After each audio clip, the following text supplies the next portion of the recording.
This story begins with several system windows informing citizens about a series of anomalous events occurring around the world. A giant abalone was reported found by fishermen on the coast, so immense that not even 10 people could surround it, suspected to be a mutation caused by nuclear wastewater. There was also information about an ancient tree in a tourist area growing wildly, spreading its roots for kilometers, and cracks appearing in the ground due to a possible abnormal earth pulse. The notifications continued with giant vines falling from the sky, making fairy tales real, and with news that subway tracks had been destroyed in multiple places, resulting in some casualties. No one paid attention, since they knew all this was nothing more than a bunch of sensationalist headlines, not very different from the false alarm about the zombie bite years ago. Many students were gathered in front of the school, considering that local rumors were much more interesting than the news. Suddenly, their attention was completely diverted to the figure approaching. It was the beauty of the school, Chu Qingli. Immediately, the crowd wondered if she was finally about to break up with her boyfriend. According to them, the relationship was nothing more than an act of charity on her part. Chu Qingli had already been accepted into Qingcheng University, while her boyfriend hadn't even managed to get into a decent university. Because of this, their futures were on completely different levels. Chu Qingli approached Fang Yi and called his attention. Fang Yi turned around somewhat curious. With a cold expression, she explained that she had thought it over and their relationship wasn't realistic. School-time love always reached a point where one wakes up and realizes they are not meant for each other. A life together, according to her, required not only courage but also compatibility. For all this reason, it was best to end things. She thought with disdain that no matter what he tried to win her back, it would be impossible. Fang Yi remained silent, and noticing this, people thought his lack of reaction was because he was so shocked that he had collapsed or lost his mind. After all, she was the beauty of the school. They expected him to be on his knees, begging for another chance. However, upon observing him, they simply concluded that he was no match for a rich and beautiful girl, a toad who coveted a swan. With a calm gaze, Fang Yi agreed to break up with her, leaving Chu Qingli and the others in shock. Seeing that she had nothing more to say, our boy turned his back on her and decided to leave. She panicked and called out to him. With a piercing gaze, Fang Yi turned around and asked what she wanted. While her eyes were shining with rage, she made it clear that she didn't care what he was thinking or what tricks he would use. She wasn't going back with him, and she wanted this to be completely clear. Fang Yi began to stare at her and asked her not to flatter herself, calling her the school beauty. Upon hearing this, her eyes widened in surprise, making her blush. The others were in shock at Fang Yi's attitude. Fang Yi was aware that Chu Qingli and the others had no idea what was about to happen. He knew that society's current rules, like money and education, would soon turn to ashes. They were unaware that he had returned from a future disaster, a man reborn in this timeline. Because of this, the Chu Qingli before him was, to him, simply a distant stranger from another life. Fang Yi left the school. He had more important matters to attend to. For him, school beauties and reputation were irrelevant, since everything was about to be completely reconfigured. The real crisis was one looming over all humanity on Blue Star. It all began the night before, when Fang Yi woke up and some strange cracks showed him the future, and then the system informed him that an aura recovery had been detected. Its full activation would take place in 364 days, 11 hours, and 59 minutes, and once this happened, the world would undergo an unprecedented transformation. Fang Yi was somewhat confused. Several figures appeared in front of him, and the system revealed that society's rules would be rewritten. The era of cultivators was about to arrive, and power would become the new standard. Our boy felt somewhat curious, extended his hand and asked who it was. Then a strange light began to appear in front of him. A system window appeared, explaining that it came from the confines of the universe and used top-tier algorithms integrated with cosmic secrets. Its function was to automatically generate cultivation techniques based on spiritual materials touched by the host, showing that current techniques were zero. Fang Yi began to extend his hand, and his eyes widened in surprise as his hand passed through the system window. Then, a powerful monster emerged and began to roar. Fang Yi was paralyzed and his eyes filled with fear. Inside the monster's mouth was a corpse, and the system revealed that this was his end as an ordinary person, as well as the fate of billions on Blue Star. Fang Yi swallowed saliva and could not help but feel afraid. He put his hand over his chest, and his eyes filled with worry. Fang Yi began to ponder and remembered his past life. He had been just an average person, swept along by the tide of events, struggling only to survive with the hope of overcoming the disaster.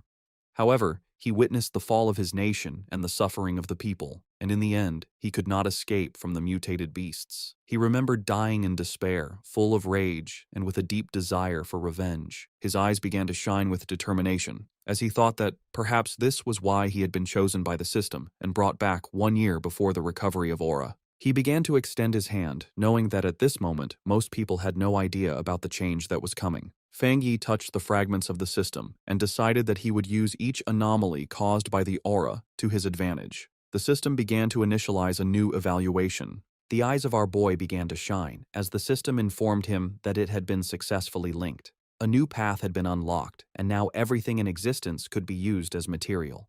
His mission was to collect powerful techniques and abilities to become a strong cultivator and save the world. In the city, people were informed that humanity now faced an unprecedented crisis. Answers could not be found in the past. The only option was to adapt with their own strength. Everyone was surprised, except Fang Yi. When he turned on his phone, he saw several notifications. He understood that the government neither confirmed nor denied the strange phenomena, limiting itself to telling people to prepare. This, he knew, was Jia Nation's subtle way of issuing a warning, since reports once considered mythical nonsense would never have gone viral in this way. His eyes filled with sadness as he began to remember the past. He knew that this indirect and silent approach by Jia Nation helped citizens remain calm and trust their country. It was a hard and slow method, but much more effective than the chaos and gunfire of neighboring nations. Then he remembered that the system had told him that he could use anything, which meant that he should go wherever anomalies occurred. His attention was fixed on the phone. It was the #1 trending news. The UV index at Qingcheng University had reached a historic record of the century. Because of this, a heat warning had been issued, urging new students to take safety precautions and use sunscreen. The students were somewhat confused, as they thought that even the best universities now resorted to sensationalist advertising. They considered this false, definitely a paid topic to be trending, since heat of that magnitude could kill people. Fang Yi looked up at the sky and saw that it was full of clouds, then activated the UV meter and saw that it was at 0. He was somewhat confused, as he didn't understand how the weather could be so different, since Qingcheng University was only 15 minutes away by car. Images of a blazing sun above the university were published, and students were informed that new student registration would continue, but they should avoid the north gate due to the high UV index, as all other entrances remained open. Feng Yi couldn't help but smile. He knew that when anomalies occurred for the first time, most people only thought it was a publicity stunt, and only he knew the truth. His eyes began to shine with joy, as his first opportunity had arrived. Fang Yi changed clothes and went to Qingcheng University. Everyone was carrying umbrellas. It was so hot that the leaves of the trees had fallen. Our boy went to the north gate of Qingcheng University, the least crowded of all. He knew that something was definitely wrong in this place. Shiny ashes began to descend from the sky. While students were fleeing to avoid being scorched to death, Fang Yi's attention was fixed on it. He sat down and decided to touch it. Once his finger made contact, an intense glow began to emerge from it, and the system reported that it had detected an intense fluctuation in the Yang attribute, unlocking the data template of it. The energy began to enter Fang Yi's body, causing him terrible pain. An intense glow began to emerge from our boy's body. People covered their eyes to avoid going blind. They didn't know what was happening and thought they were hallucinating. The energy started burning Fang Yi's clothes, making him clench his teeth tightly. He put his hands on top of his head and started going crazy, not knowing if the system had finished compiling. He felt like he was about to die. The compilation was completed, and Fang Yi acquired a Yang attribute technique, the Golden Sun breathing technique. Later, it's the day for new students to register at Qingcheng University. Our main character's ex-girlfriend arrives at the registration area. A guy offers to carry her suitcase for her. Soon, more guys come over to try and get her attention, but she turns them all down, telling them she doesn't need their help. She looks over at a couple nearby with a sneer, but then a bright golden light flashes, surprising her and the other students. A voice on the loudspeaker tells everyone to stay away from the north gate. The girl looks serious and decides to go see what is happening. At the north gate, a huge burst of golden energy lights up the area. A dark figure appears from the smoke, giving off a powerful feeling. He takes a deep breath, and his eyes glow with a strong golden light. A screen pops up, telling him that he has created a new technique and earned 50 points. The guy looks at the screen and wonders what the points are for. He decides it's not important right now, but will probably be useful later. Time passes, and it is now night, with a strange-looking moon in the sky.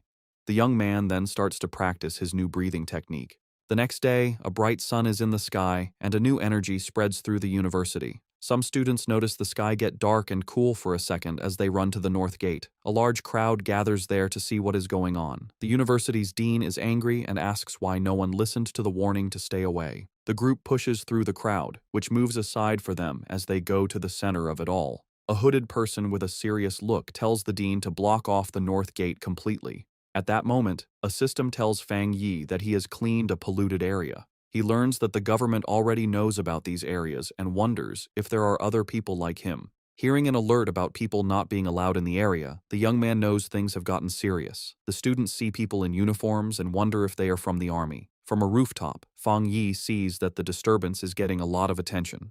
With his red eyes glowing, he decides it's time to leave and jumps off the building. Down below, the mysterious hooded person walks across the ground, which is cracked from the energy. The hooded figure looks carefully at the scene. This person kneels and touches the ground to feel for any remaining energy. Then, she picks up a piece of the ground to get a closer look at what happened. The hooded figure studies it and realizes a person caused the energy. Just then, officials begin moving the students out, while the person in the hood watches from far away. In the crowd, the guy's ex-girlfriend is shocked to hear that only one person did this. At that moment, she sees a figure jumping away and wonders if it was her ex, but she quickly pushes that thought away. With his grades, he could never get into this school. Far away at Fang Yi's house, the sun goes down and night falls.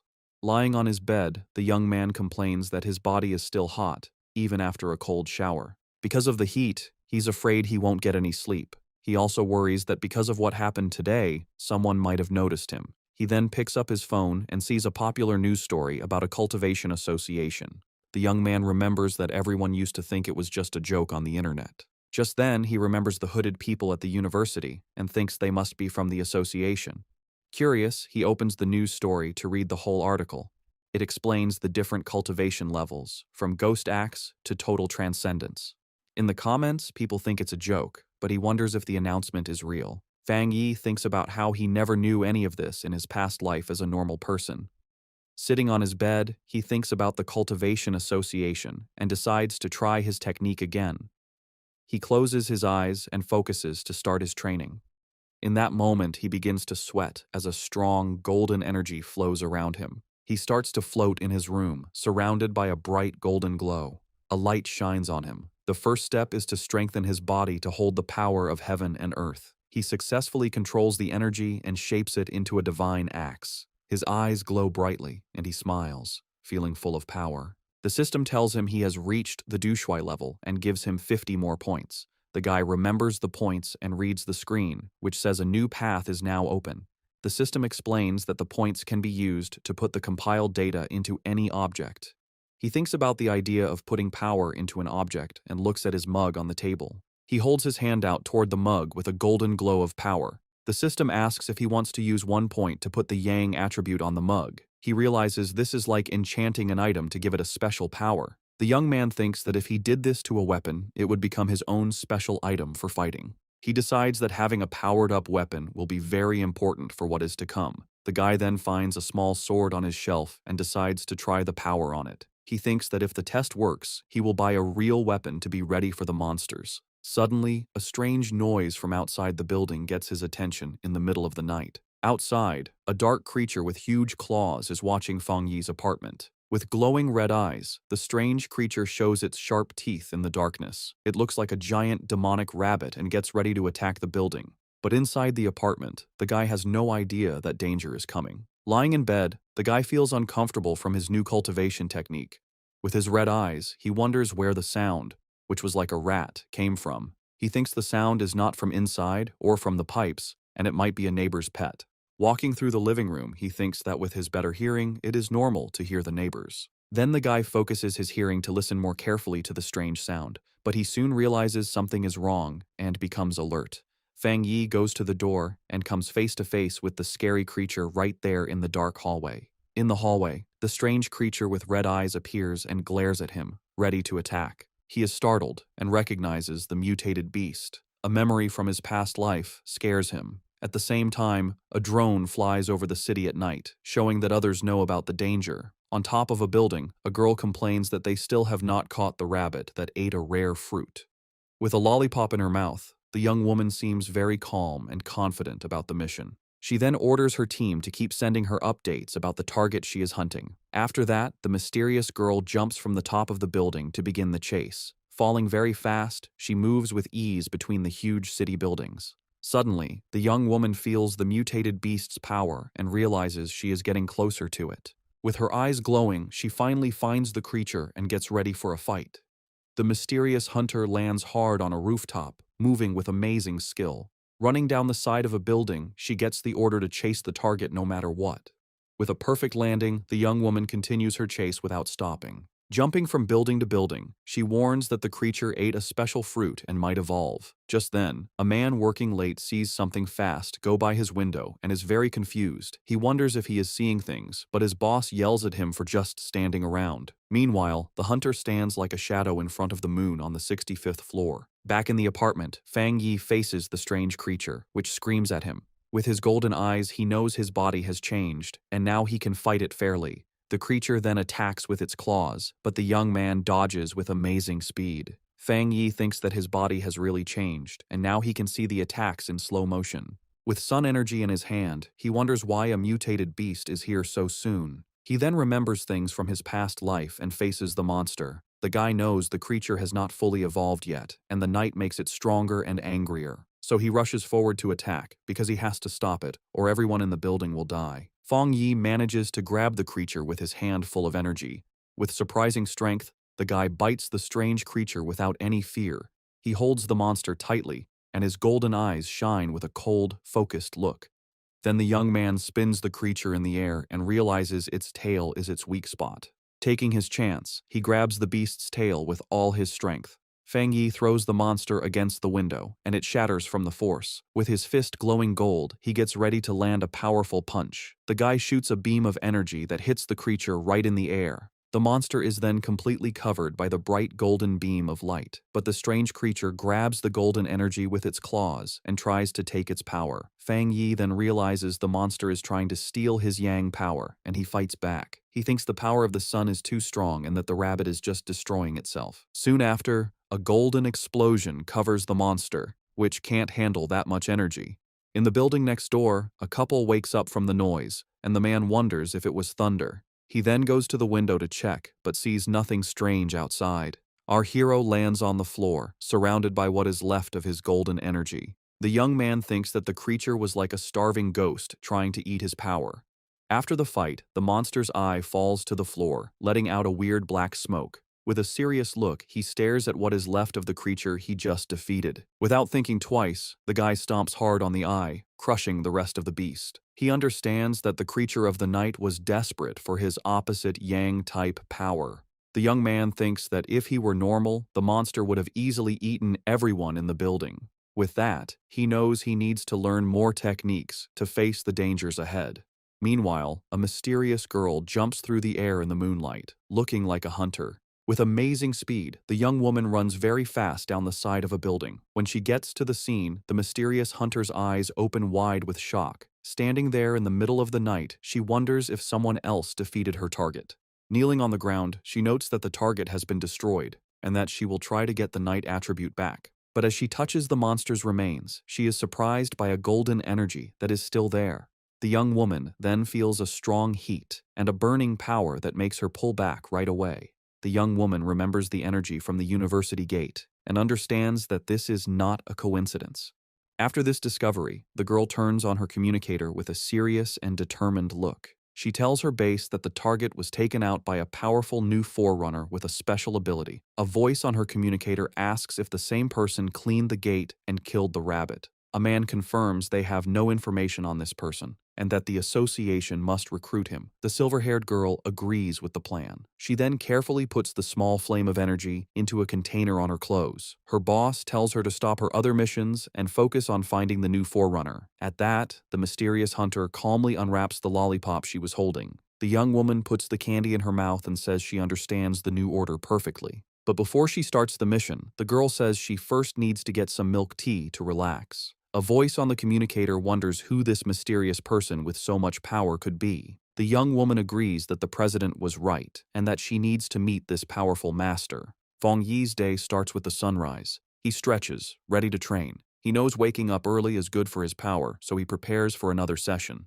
The fighter uses his breathing method, taking in the morning's golden energy. As the energy fills him, his eyes glow with golden power. He enters the Ghost Axe realm and feels the technique's power appear. A sudden burst of energy surprises him.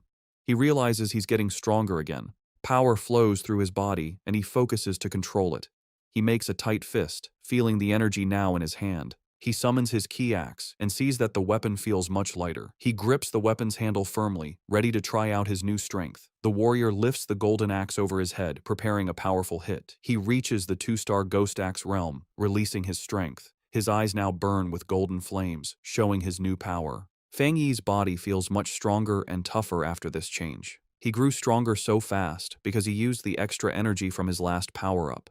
Feng Yi decides that from now on, he will level up slowly and carefully, one step at a time. But his growing power gets a lot of attention, so he needs a more private place. In the association's office, a man feels something strange in the air.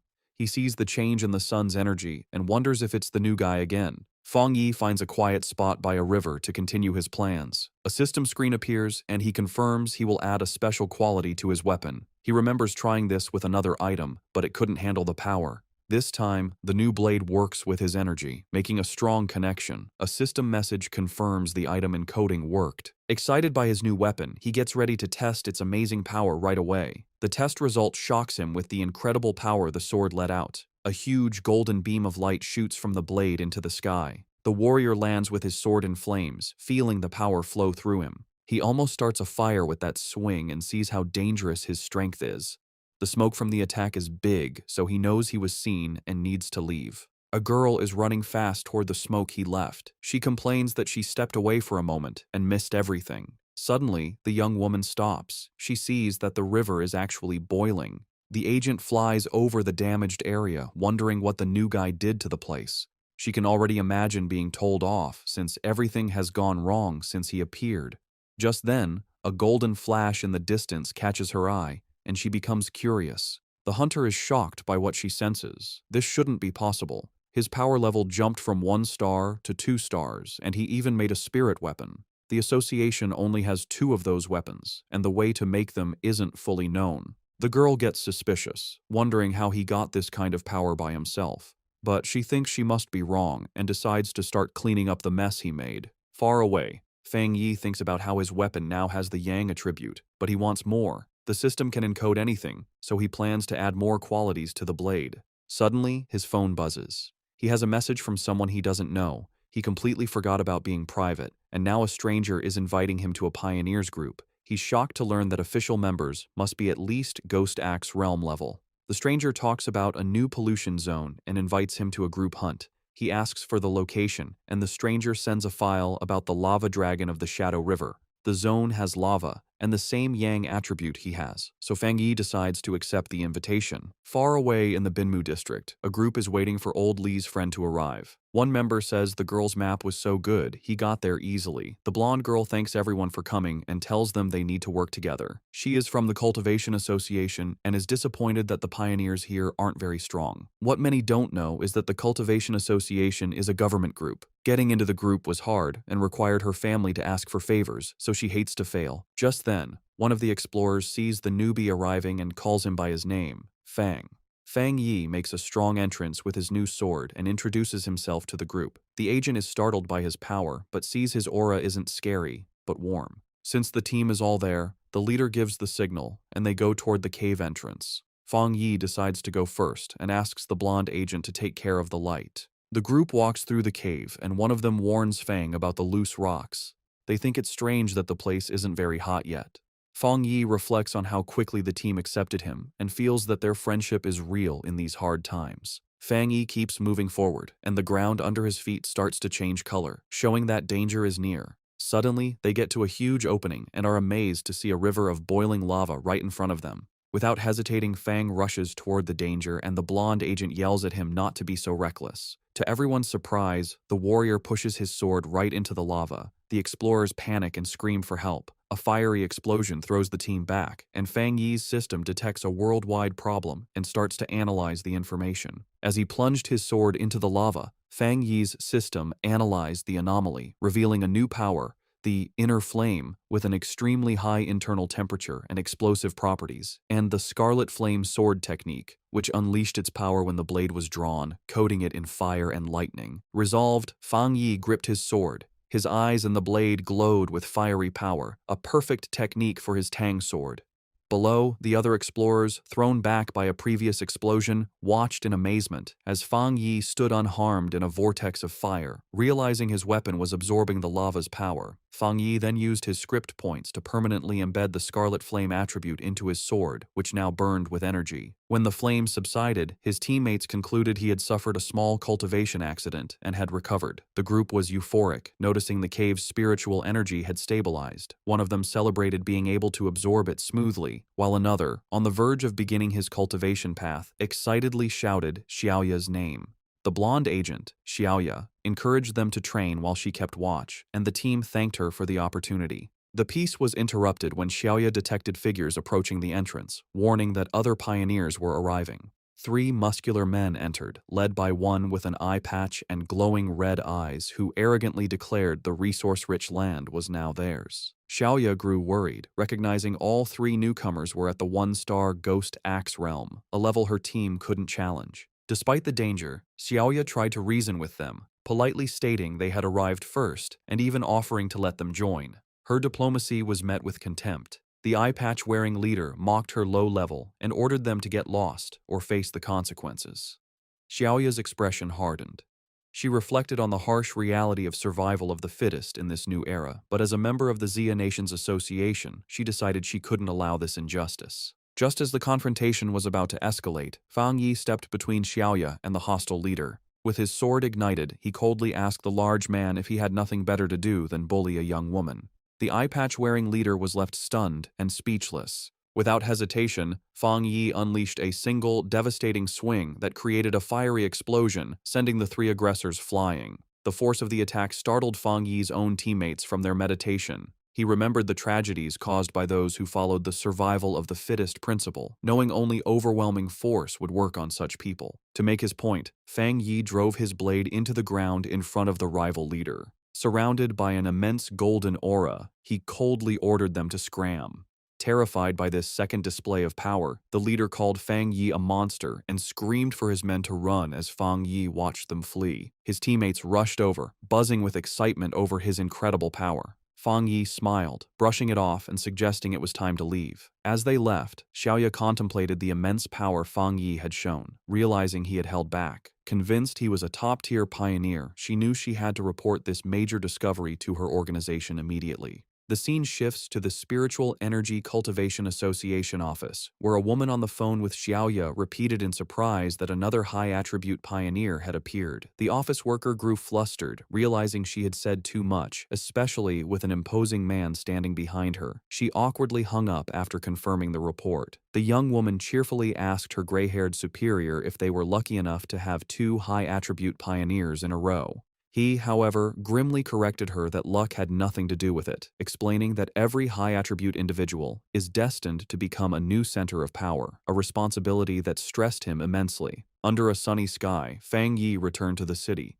He tried to disguise himself as a cosplayer, but his powerful presence and authentic sword only drew more attention. His walk was interrupted when he saw on his phone that news of the cave incident had already gone viral. He chided himself for his carelessness, knowing the eruption of his internal flame was too noticeable. Dismissing the idea that his teammates would betray him, he focused on a more urgent matter. The massive yang energy he had absorbed was pushing him toward a new breakthrough. He needed to find a secluded place immediately and headed for the back mountain. 5 minutes later, on that same mountain, a silver-haired young woman named Su Qingying, a garden restoration expert, felt a sudden, powerful presence. She saw an intense burst of light, like a miniature sun, and recognized the signs of a cultivator breaking through to the 3-star Ghost Axe realm. The scale of the energy astounded her. She'd never imagined a breakthrough of that realm could be so monstrous. Driven by a sense of duty and a flash of recognition, she raced toward the disturbance, vowing to catch the mysterious individual this time. High on the mountain, Fang Yi was focused on his breakthrough. He pulled in huge amounts of golden energy, which spun around him before forming a bright, sun-like ball above his head. As he meditated in the air, the power behind him formed a complex, star-shaped divine shape. Golden energy sparked across his skin, and his eyes glowed with great power as he tried to control the wild energy. Finally, the power came together, taking the shape of a giant divine axe made of pure golden and light blue energy, crackling with power. Meanwhile, Su Jingying arrived and stopped suddenly when she saw the amazing sight. She watched in total disbelief, seeing that the mysterious person was about to swing the divine axe he had just created. His level of control was incredible. She wondered how anyone could command so much spiritual energy with such perfect skill and steadiness, asking herself if this man had secretly been training for centuries. The sight brought back a painful memory. Su Qingying remembered her own attempt to break through to the Ghost Axe 2-star level. The pressure from her own divine axe had been too much for her, pushing back and making her cough up blood. It left her stuck in bed for a full week. She was naturally strong, but she had still failed badly. She couldn't understand how this monster could handle a breakthrough that was so much more powerful than hers. As she ran closer, she was even more amazed. The huge amount of spiritual energy, the perfect control in every move of the axe, and the way every bit of power seemed to have been purified thousands of times. It was all beyond anything she had ever seen. She decided that this person wasn't just an amazing monster. He was like a god who had come down from the sky. She also noticed his calm and steady way of doing things. Most pioneers, when they felt a breakthrough was about to happen, would rush to get it done. This person, however, moved with a deep sense of experience and a strong mind, like a master from old times. Her thoughts were stopped when the giant, fiery divine axe began to move. She watched the awesome sight as it swung with a purpose, heading east. At the peak of his power, Fang Yi's eyes burned with pure golden light as cracks of raw energy spread across his face. He floated inside a blinding storm of golden power, successfully controlling the huge amount of energy he had gathered to evolve. A system window then appeared, officially confirming he had succeeded. He had reached the Ghost Axe realm, 2-star. The new divine axe slammed down into the earth, releasing all of its power in one huge shockwave that tore across the mountain. Su Qingying was caught in the powerful blast and had to hold herself steady against the wave of golden energy. The leftover force cut a huge path through the forest before fading away, but when she looked up, the mysterious man had completely disappeared. Breathing hard from the effort and her frustration, Su Qingying couldn't believe she had missed him again, especially since she had arrived in only 30 seconds. A worrying thought came to her. He must have known that she was tracking him. She worried that if he stayed this hard to find, her mission to recruit him would be impossible. Just as she was about to give up, she paused. A sudden idea hit her. She looked away from the path of destruction and toward a giant old tree that was now glowing with a soft, leftover golden light. With a new feeling of certainty, she called out into the woods that seemed empty, calling him Senior and asking if he was still in the area. From the shadows of the forest, Fang Yi appeared, his hooded body giving off a cool confidence. His glowing red eyes were on Su Qingying. He immediately knew she was the person who had been looking into him for the past few days. Seeing she had been found, Su Qingying stood her ground and properly introduced herself. She said she was the captain of the Firefly Squad, a part of the Spiritual Practitioners Association of Xia Nation, and also one of the nation's first pioneers. On behalf of the association, she sincerely invited him to join them. She admitted she had been following him for 2 days, and hoped her methods hadn't made him think badly of her. As she spoke, Fang Yi stayed quiet, and his face was hard to read under his hood. Su Qingying added that while the public didn't know yet, all the official papers for the association were ready. Inside, however, she was very nervous, choosing her words carefully, and worrying if she was bothering him or making the powerful man angry. She knew she had to sound soft and respectful. Her carefully planned speech was cut short by Fang Yi's simple, direct question. "Why should I join?" The direct question surprised her completely. She stuttered for a moment, panicking over what to say. She quickly saw that empty, nice words would be useless against someone so smart. The truth was her only choice. Pulling herself together, she explained what the association was for. She told him that the Xia Nation wanted to gather and unite all the early pioneers, to guide them on an organized path, and also give them extra protection. She knew that growth was messy right now, and that an association might feel like a cage to a free spirit like him. But she asked him to look at the bigger picture. A great return of spiritual energy was coming, and they would all need to stand together to face the unknown enemies of the future. After listening to her passionate speech, Fang Yi leaned casually against a tree, looking tired and uninterested. He told her plainly that he was not willing to join. He explained that, for now, he still couldn't bring himself to fully trust her or the association she represented. Su Qingying was left completely stunned and speechless by his direct refusal, her eyes wide with shock. Facing his refusal, Su Qingying grew desperate. She quickly pulled out her identification card from her jacket. Holding it up for him to see, she quickly introduced herself again as Su Qingying and mentioned she used to be a well-known athlete before the spiritual energy returned. She begged him to believe her, hoping her public identity would give him a reason to trust her. Fang Yi paused and thought about her words. He touched his chin thoughtfully, saying that he now vaguely remembered her. His mind remembered a framed picture of her celebrating a victory as the runner-up in the Xia Nation's long-distance championship. He realized her natural athletic skill was what made her such a fast and good pioneer. However, his face then became hard. A dark memory from his previous life came to mind, showing a vision of a ruined city. He knew that in his original timeline, the Xia Nation's work, including the association, had failed in the end, leading to the end of humanity. Now that he had returned with his system, he knew he had to be part of the solution, but joining the association at this point was not the right move. Putting on a more thoughtful look, he looked back at a hopeful Su Qingying and confirmed that he did remember her. He told her he would think about her offer, and before she could answer, he jumped into the air and sped away from the spot. Just as quickly, he reappeared right behind a startled Su Qingying. He gave her a firm condition: she must keep his location a secret from everyone for now. In his mind, he studied her respectful behavior and guessed that the association was careful about upsetting powerful pioneers who weren't with them. He saw this as a weakness he could use. Su Qingying suggested a deal. She explained that the association had detected the energy from his breakthrough and that she had to file a report. She suggested sending a report that was a mix of truth and lies to protect his identity while keeping her bosses happy. After a moment of thought, Fang Yi agreed to her plan. Su Qingying tried to call out to Fang Yi as he agreed to her plan, but in the blink of an eye, he was gone. She ran down the mountain slope after him, but it was no use.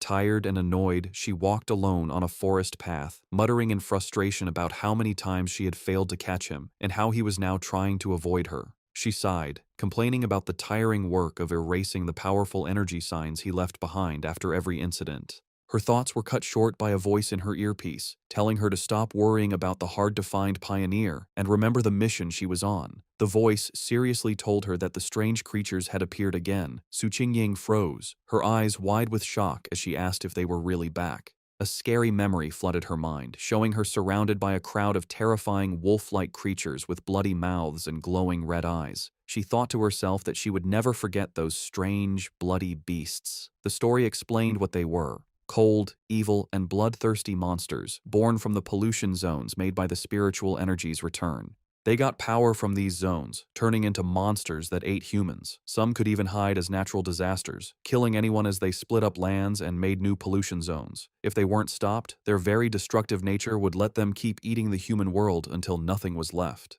A heavy storm suddenly hit the city.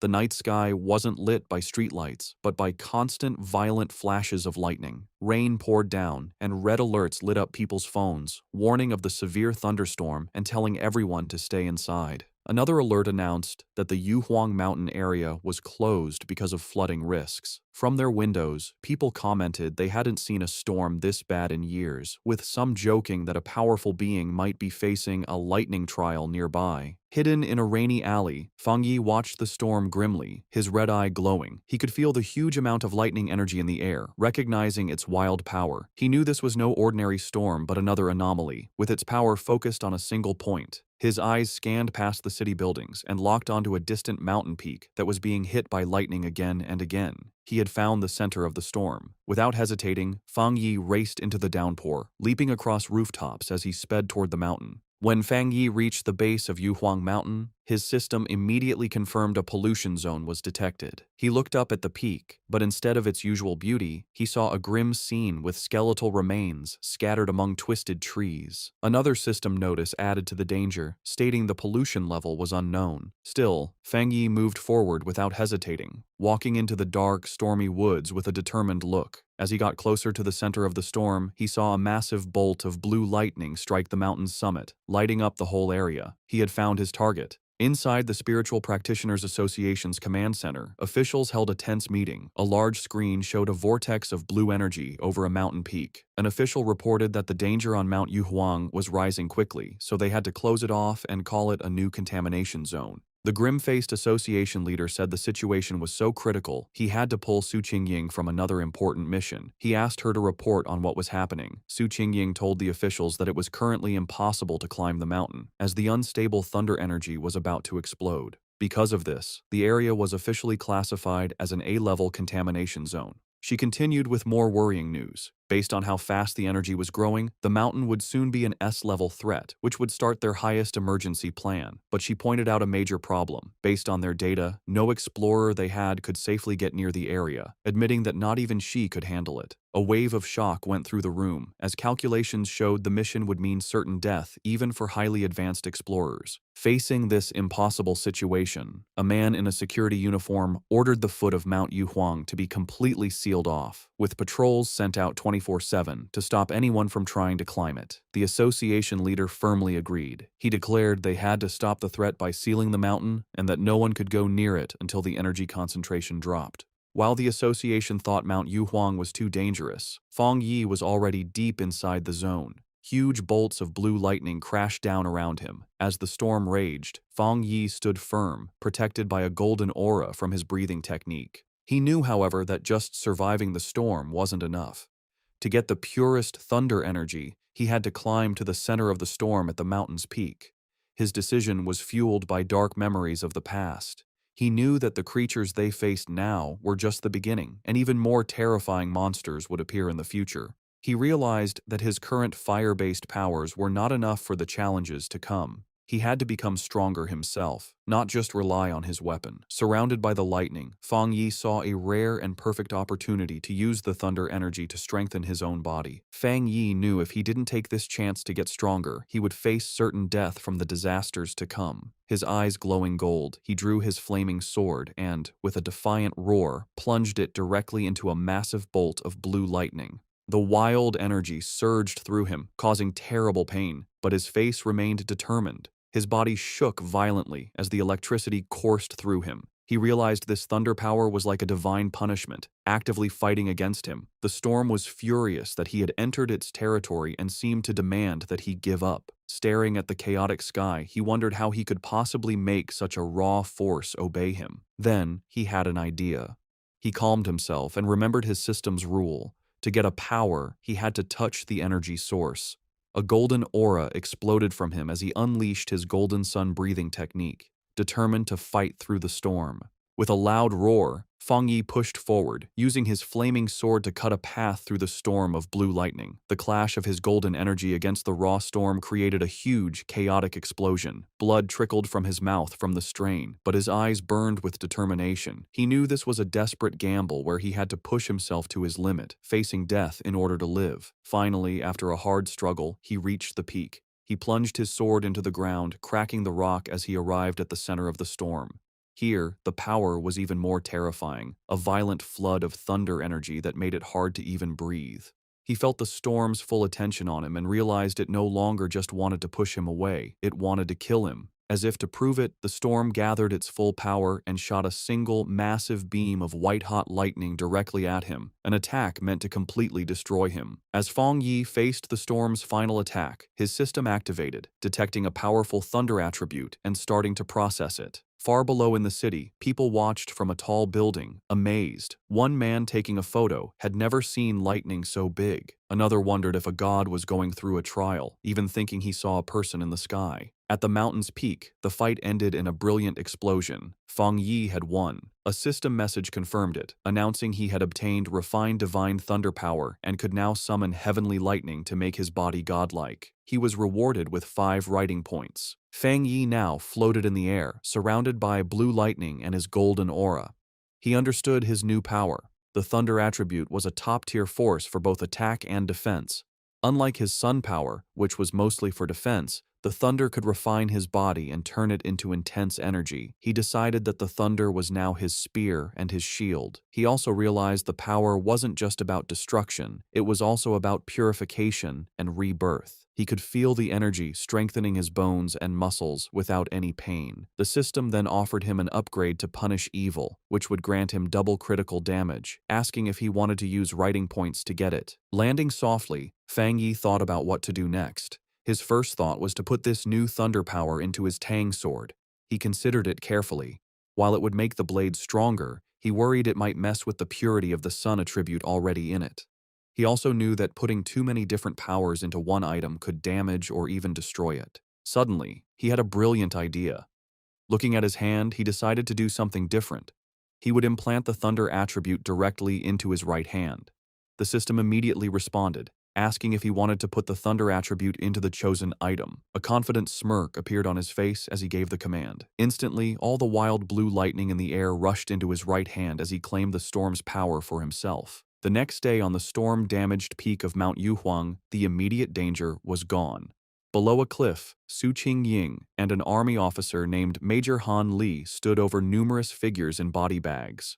Su Qingying reported that the contamination zone's energy had strangely dropped from its most dangerous level to a mild level in just 3 hours, though some electricity was still in the air. Major Han Li listened and immediately figured out what had happened. Someone had been there. It was a seeker, a person who actively looks for these dangerous events. Su Qingying was shocked, wondering if another seeker was involved and if they could have survived. She knelt and looked for clues but couldn't sense anything, guessing that the heavy rain had washed away any evidence. She concluded that the seeker must have left the mountain safely around 8 p.m. the night before. Major Han Li agreed with her timeline. The strange event began around 6 p.m., and the army sealed the mountain at 7 p.m., so the seeker must have climbed the mountain before it was closed. He noted that their instruments predicted the danger would reach grade S, but after 8 p.m., the energy suddenly dropped. Standing where the lightning had been strongest, the major added his own theory. He believed the seeker not only survived the lightning, but probably had a thunder-related power, turning the disaster into a great opportunity. He concluded this person was the direct cause of the sudden change. The major then shared his biggest worry. People like this were the most dangerous because they didn't know whose side they were on. Su Qingying agreed, adding that if such a powerful person was a threat, the disaster they could cause would be huge. They had to be found quickly. Miles away, sitting on his couch and unaware of the military operation now focused on him, Fang Yi let out a sudden, loud sneeze. Back on the mountain, Major Han Li made his decision. He gave a firm order to his troops. Find this person immediately, at any cost. As his command was given, he assigned the mysterious target his temporary codename, the Tyrant. The investigation on Yuhuang Mountain started right away. The army hoped the Spiritual Practitioners Association could recruit the mysterious person codenamed Tyrant soon. In the meantime, they would keep all information about the event secret and start their own investigation. On the rainy peak, the association leader told Major Han Li that they already had a high-level pioneer trying to make contact. He then turned to Su Qingying and ordered her to give her report to the major. Su Qingying was caught off guard by the order and gasped in panic. Forced to think fast, she began her half-true report. She connected the current incident to the pioneer who had recently cleared the pollution zone at a local university. Inside, she was panicking, terrified she would say something wrong and reveal her deal with Fang Yi. She explained that she had been trying to contact him, but he was hard to find. She mentioned finding the body of a mutated rabbit he had killed and correctly identified his Yang Flame attribute from the evidence. She finished by promising to do her best to get close to him and find out how he had cleared the university's gate. She silently prayed for help, knowing that mixing truth with lies was her only way to make her story sound real. Major Han Li listened closely, thinking about what a pioneer with a Yang Flame attribute meant. He seemed happy with her report and thanked her for her hard work, calling her a talented young pioneer. Su Qingying gave a sharp salute and replied that it was her duty. With the meeting over, Major Han Li mentioned they would release fake news about natural disasters to hide the event from the public. He also said he disagreed with posting spiritual energy information online where bad people could use it. As the officials talked, Su Qingying quietly sighed, relieved that the tough questioning was finally over. Back at his home, Fang Yi used his golden sun breathing technique to easily dry his white hoodie, making it glow with a warm light before holding it up, perfectly clean and dry. After putting it on, he checked the changes in his body. Even after adding the powerful thunder attribute, he could still feel a clear difference. He looked down at his right hand, which now sparked with blue lightning. It had completely changed, becoming the strongest part of his body and getting a huge boost. As he flexed his fingers, making small balls of lightning appear, he could feel that he was close to another upgrade. What surprised him most was how the once wild thunder attribute had become as calm as a kitten after being added to his body, letting him control it freely. He compared this to the terrible pain he felt when he first unlocked the yang attribute, and wondered if the energies got weaker during the process. Remembering the system told him this new power dealt double damage to strange and evil creatures, he was eager to test it. His thoughts were broken by a sudden alert from his phone on a nearby table. He picked it up, wondering what was happening now. He had set up special news alerts after the last incident, knowing that in these crazy times, the government would issue warnings to protect people. For a pioneer like him, however, these warnings were more than just notices of danger. In every crisis, there was a chance to grow stronger, even if it meant risking his life. As Fang Yi thought about what to do next, he looked at the major news alert on his phone. The report said a huge explosion had just happened inside a chemical plant, causing a lot of pollution in the city. The official story said no one was hurt and told people to stay calm, but Fang Yi was suspicious of an event this big. He checked online forums, where people who saw it happen gave a much scarier story. People who lived nearby described a super creepy feeling they couldn't explain. One person asked if it was a cold, evil aura, and another quickly agreed. While many were doubtful, the overall feeling was one of dread and fear. The words cold and evil aura felt familiar to Fang Yi. Suddenly, a terrifying memory from his past life came back. A bloody hand and a horrible monster. He remembered hiding in fear from a giant, red, demonic beast as it destroyed everything around it. The creature, a gross, multi-eyed rat-like monster, was a threat he knew too well. Back in the present, he looked serious. He remembered the nature of these creatures. They were plants or animals that changed in a strange way after becoming self-aware, their power going wild and giving them terrifying hunting and killing abilities. They loved to appear in the dark of night. Realizing this new threat was 100 times more dangerous than the mutated rabbit he had fought before, Fang Yi knew he had to do something. Clenching his fist, which sparked with his new blue lightning, he decided he would go out that night to stop these creatures from surviving and getting stronger. Standing up, he was surrounded by blue electrical energy. It was time, he decided, to test his new 200% critical hit ability in a real fight. On a dark and stormy night, rain fell on the empty city streets. As a traffic light changed, a blur of motion sped across the wet road, a squad of cloaked figures moving with amazing speed. These were the members of the Destroyer Squad, and they were hunting. One member reported to their headquarters that they were tracking Anomaly File Number 7, codenamed Candle Night, but had lost the target. The creature's known ability was to blend into the darkness, making it very hard to follow. The squad member added new, scary details to the file. The anomaly made a faint sizzling sound when it was close and liked to eat humans. As lightning lit up the sky, the squad landed on a rooftop to look over the city. Their leader, a determined man with light hair and a scar on his face, knew the stormy weather was perfect for the creature's hunt. He said with grim certainty that they could not let that happen. Miles away, in a busy command center, an operator got the updated information. He confirmed the new data for File 7. Candle Night had been submitted. The situation was serious. An extermination request was filed as a high priority, with a goal to solve it in 12 hours. The order came back from headquarters. The Destroyer Squad was to keep chasing the target, but their own safety was most important. The team immediately started the chase again, leaping from building to building through the rainy city. The squad leader paused, looking at a glowing holographic map of the city full of red markers showing active anomalies. He knew that a 12-hour response time wasn't fast, but it was the best headquarters could do. The country was large, and with anomalies appearing everywhere, even their advanced resources were stretched thin. Just as the Destroyer Squad got close to their target's last known location, a warning came from their headquarters. The operator told them that the area they were entering was currently occupied by Spiritual Energy Cultivation Association agents. A photo of Su Qingying appeared on the screen as the operator explained that her team was watching pioneers there and could be asked to help.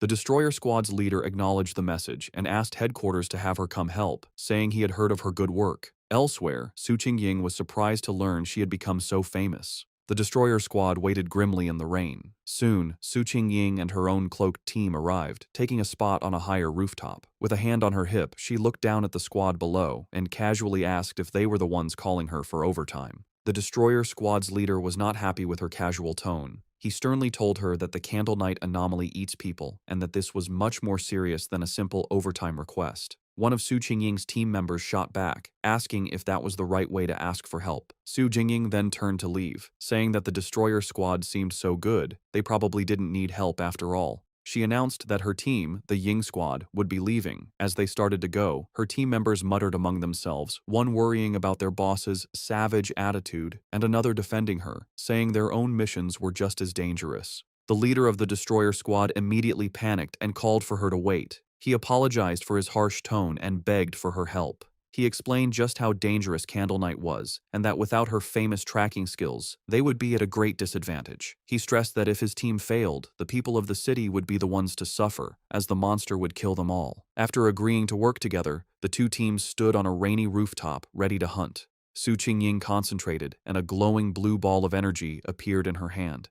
She announced she had found the creature. The orb's energy expanded, showing the monster's location. Hidden in the dark, wet ruins of a chemical plant, the monstrous, multi-eyed rat-like creature called Candle Night was eating something. Its file noted that it liked darkness, dampness, and eating people. With the target found, Su Qingying gave the command for the joint operation to start. The creature's senses were sharp, and it instantly looked up, aware of their presence. It jumped away, just as an attack hit the ground where it had been. A member of the destroyer squad said the target had spotted them and ordered the team to form up. The squad members moved with incredible speed, their cloaks blurring as they chased it. They surrounded the creature from all sides, and with their prey trapped, they shouted together, ready to attack. One of the destroyer squad members lunged forward, shouting the order to attack. He hit the creature hard, sending it crashing into a pile of rubble. But instead of being weaker, the monster's body began to change, its back erupting with red sores and black spikes. With a furious shriek, the enraged Candle Knight fought back, creating a vortex of dark energy. Su Qingying desperately shouted for the teams to watch out for the sound wave and dodge. Her warning was a moment too late. A powerful sonic blast erupted from the creature, sending the squad members flying back. The destroyer squad's leader was thrown from the rooftop, crashing onto the street below. One of his team members rushed to his side. The leader pushed himself up, bruised but alive. He admitted that if he hadn't moved back at the last second, his bones would have been broken. He knew they were in grave danger. If the creature stayed in the city any longer, it would cause a huge disaster.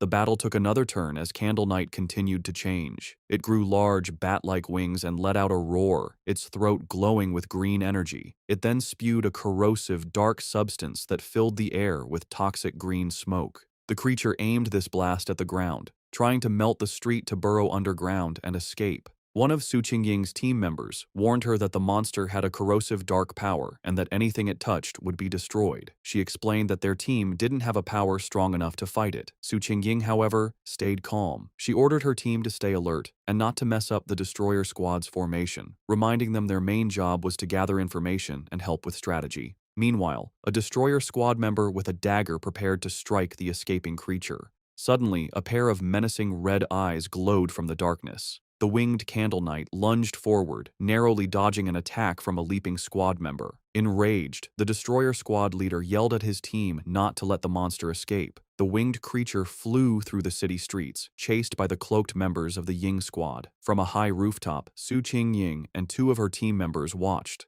Suddenly, she sensed a sharp increase in spiritual energy from the creature's direction. Realizing something important was about to happen, she ordered her team to stay outside while she followed it in by herself. The chase led them to a large, dark, abandoned factory. Inside, Su Qingying said she would scan the area's spiritual energy. The destroyer squad's leader noticed the advanced watch on her wrist. She confirmed it was a new device from the association, explaining that the watch showed the energy level a squad could safely handle was 50. Candle Knight's reading had been just 48. Suddenly, the device on her wrist began to flash wildly, the reading shooting past 80. Su Qingying shouted that the energy levels were going crazy. At that moment, a massive, shadowy form with glowing green eyes appeared in the rafters above. They had been led into a trap. Su Qingying realized with horror that there was more than one creature in the factory. The shadowy, monstrous face of a new creature loomed behind them. The destroyer squad's leader panicked, yelling that they needed to retreat immediately. Taking charge, Su Jingying suggested a tactical retreat toward the main door to force the hidden enemy to show itself. She fired a blast of energy to clear a path, shouting for her team to follow. But before they could escape, she cried out in pain and collapsed, her senses overwhelmed by an invisible poison gas. Su Jingying suddenly found herself alone in the vast green darkness of the factory. She called out to her team, but no one answered. She knew they were nearby, but the poison had made them unable to sense her.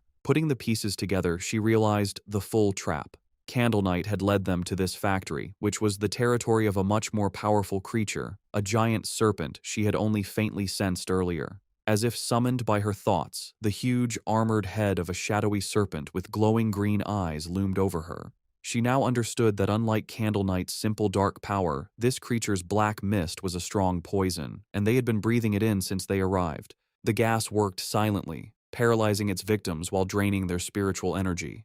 Fighting back would only use up their power faster, leading to certain death.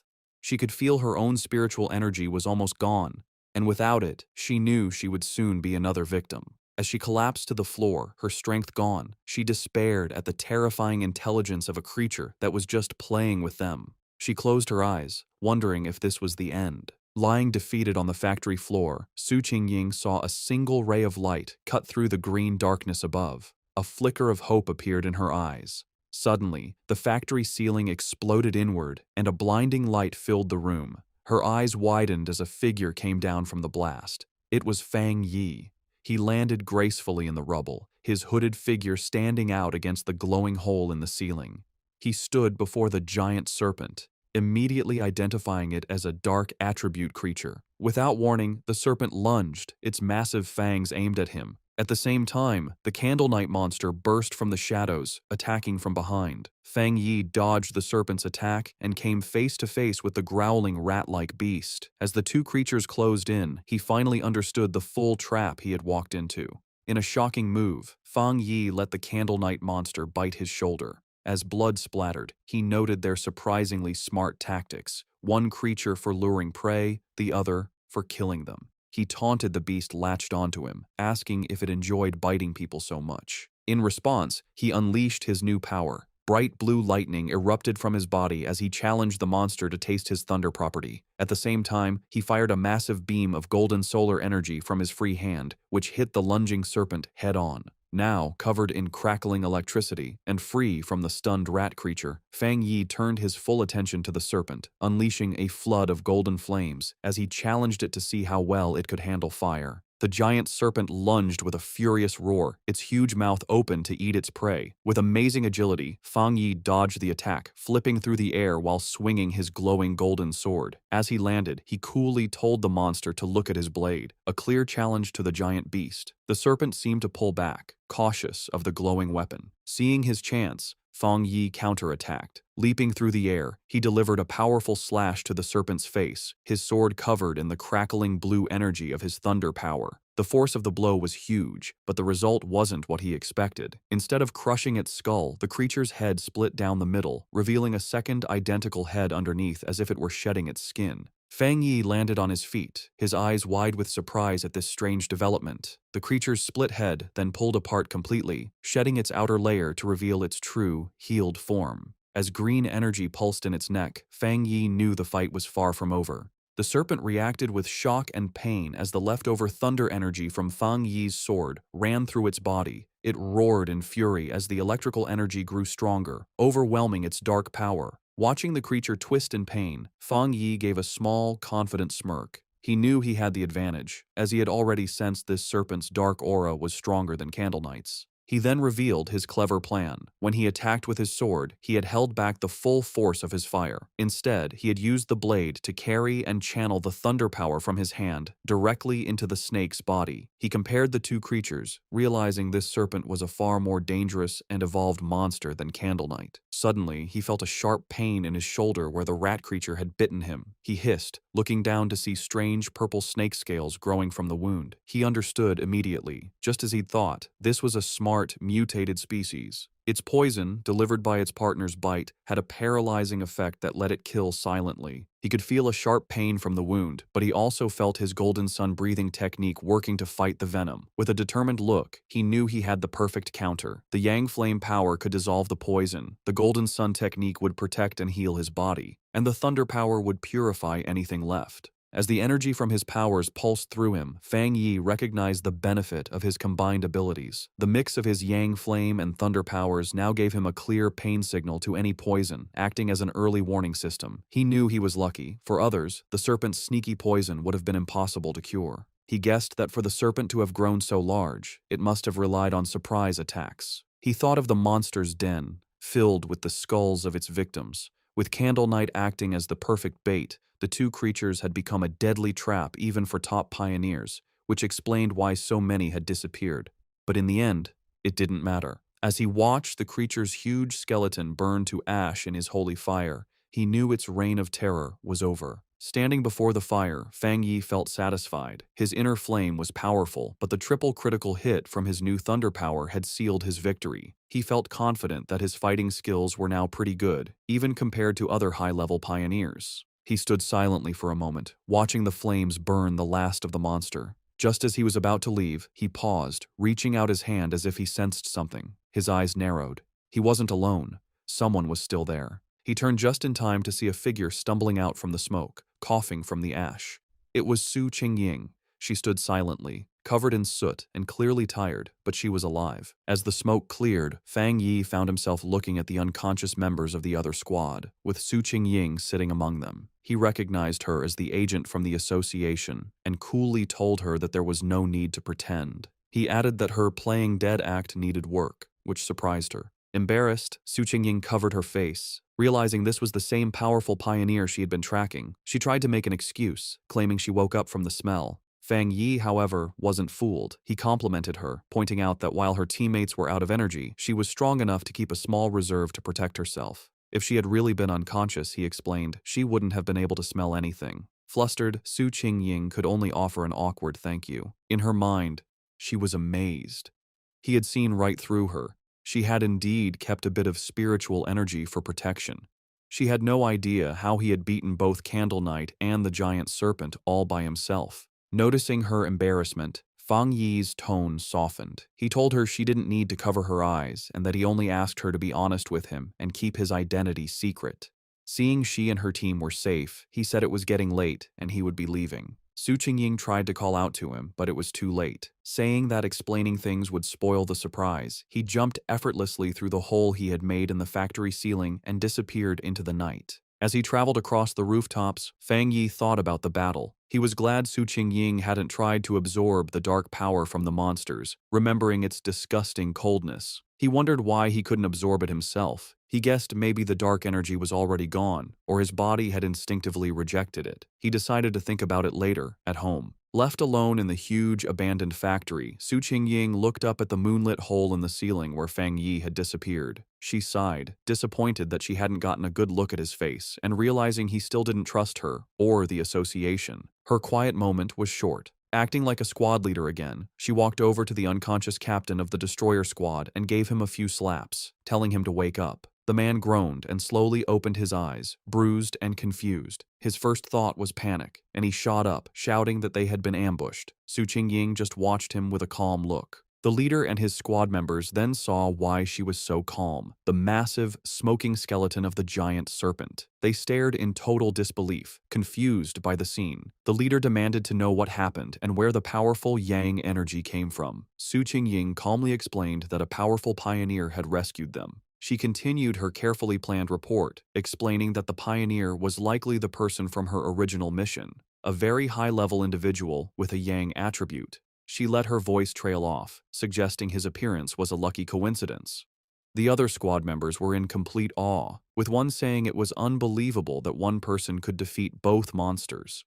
Su Qingying added that she hadn't managed to recruit him yet, and that he had even managed to track her back, which only made him more mysterious. Getting back to their grim job, the destroyer squad leader asked where Candle Knight's body was. As he began using a green energy technique to clean the scene, he said they needed to collect the remains for the association. As the squads began the cleanup, the destroyer squad's leader used a green orb of energy to gather the strange, dark remains left from the battle. As he stepped forward, he accidentally crushed a piece of debris on the floor, which suddenly exploded in a blast of bright blue electrical energy. He jumped back in pain, yelling at the force of the shock as Su Qingying looked on in surprise. This new discovery only made things more mysterious. The remains, which they now realized belonged to Candle Knight, were crackling with leftover electricity. The squad leader turned to Su Qingying, questioning her report. He reminded her she had said the pioneer had a yang attribute, yet this incredibly strong electrical power told a different story. The two leaders knelt to look at the electrically charged body. Su Qingying was stunned by the pure strength of the thunder power left behind, confirming it was a high-tier power. This led the destroyer squad's leader to a new idea. Maybe two high-level pioneers had appeared, one to kill the serpent and another to kill Candle Knight, before leaving together. Su Qingying knew that wasn't right. She struggled with how to explain the unbelievable truth, remembering the image of the lone pioneer holding both crackling blue lightning and roaring golden fire. She knew no one would believe that a single person could have two different top-level powers. Having just one made you a genius. Having two was almost unheard of. The impossible proof was right in front of them. The burning skeleton of the giant serpent was the work of a Yang Flame Walker, while the electrified body of Candle Knight was the clear mark of a Thunder Tyrant. The combined squads could only look on in complete disbelief, wondering what kind of monster this mysterious pioneer really was. As reinforcements from the association arrived, Su Qingying was glad she had left team members outside. If she had been inside too long without checking in, they would have reported her missing. She grimly realized the rescue team now at the scene had originally been sent to collect their bodies. Her two subordinates, who were knocked out by the serpent's poison, finally woke up. They scrambled to her side, crying with relief that their captain was still alive. With the threat gone, the association's team began their work. Their job had changed from a rescue to a forensic investigation. Using advanced scanning tech, they carefully analyzed the leftover spiritual energy and the battle signs, trying to piece together what happened for their report back to headquarters. Soon, one of the specialists approached Su Qingying and the destroyer squad's leader with his findings. He reported that after comparing all the data, from fighting habits to the way both monsters were killed, there was a 99% probability that one person was responsible for killing both of them.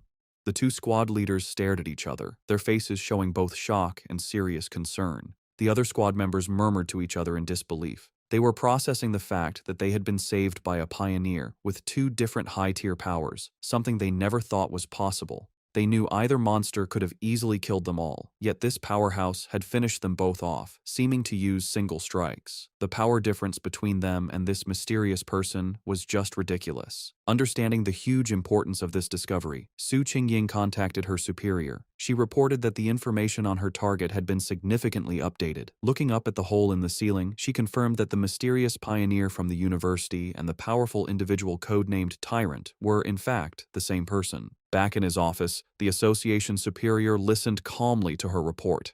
After thinking about the information, he gave a new command, telling Xiao Su to pause her mission for now. He explained that the pioneer had saved her team, killed the monsters, and secured the area. These were not the actions of an enemy. He added that he and Old Han, Major Han Li, didn't agree on the matter, and for her own safety and to avoid leaving a bad impression on their powerful potential ally, she was to stop all contact with the tyrant for the time being. While on the phone with her boss, Su Qingying, though she had agreed to pause her mission, couldn't help but add one more piece of information. She told him she had one more theory, based on what happened when she had tracked Tyrant to the back mountain where he was advancing his power.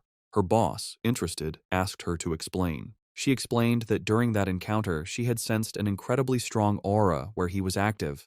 At the time, she suspected he might have a spiritual weapon but thought it was unlikely. However, now that it was confirmed he had two high-tier powers, the possibility seemed much more real. The association superior was surprised by this new information, questioning if the pioneer really had a spiritual weapon. He quickly became skeptical, leaning back and saying it was highly unlikely. He argued that no matter how talented, a solo pioneer couldn't possibly have such a rare item without outside help.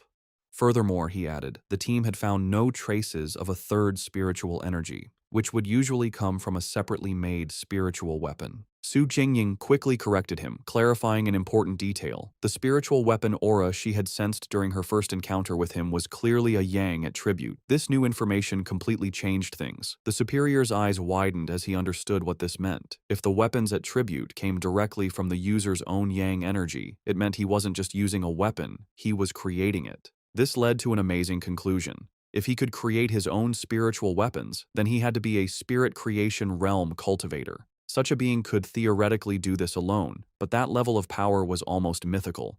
Su Qingying was floored by this idea, knowing that cultivators at that level were extremely rare, with barely more than 2 in the entire world. The superior then thought of an even more terrifying possibility. If this person did have a third, separate attribute, it would shift the balance of power and shake the entire pioneer community. He explained that according to all known research, different attributes clash inside the human body, making it nearly impossible for them to exist together. So far, no pioneer had ever been confirmed to have 3 different spiritual attributes. Therefore, if the pioneer truly had a spiritual weapon, the fact that they didn't detect a third energy signature from it might actually be a good thing. As the call ended, the superior was left with a single worrying thought. He could only hope that such a powerful pioneer would never become an enemy of humanity. Back at his apartment, Fang Yi stood thoughtfully under a hot shower, washing away the dirt and tiredness from his recent battle. As he dried off, he thought about the current state of the world. He knew there was less than a year until the official spiritual energy revival, but dangerous monsters and strange events were already happening more and more often. He used his yang attribute to easily dry his clothes, his hand glowing with golden energy as he thought about how many pioneers, like himself, had already started cultivating on their own. He thought back to the aggressive men he had met at the lava river, realizing that once the connection between the body and the spiritual world was opened, people naturally became more sensitive to the world's changes. He recognized that even without the country's official approval, many self-trained pioneers had already reached the 1-star Ghost Axe realm. The fact that the government, through agents like Su Qingying, was now reaching out to wild pioneers like him showed that both sides were in a relatively peaceful phase of mutual exploration.